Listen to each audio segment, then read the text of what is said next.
Hello guys, so I'm gonna show you how to make FIFA 23, 24 to 25 work with joysticks on PC.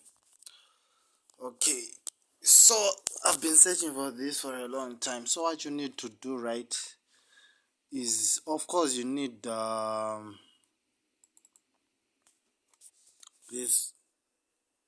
X360CA.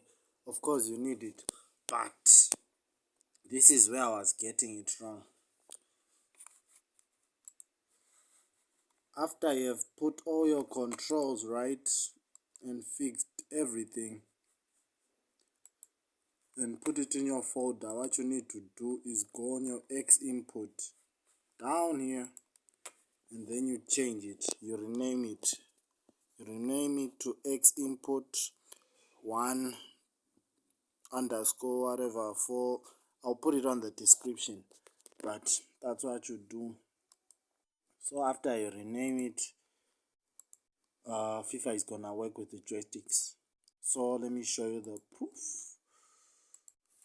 Okay, as you can see, I've got Ucom joysticks connected here, right? Okay, let's open our FIFA. As you can see, let's do this.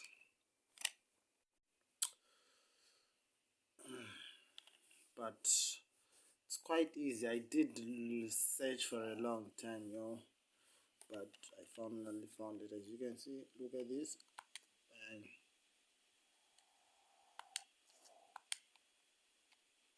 it's working perfectly. So as you can see, guys, it worked. As you can see, let me take this off. As you can see, look, fixed, finito.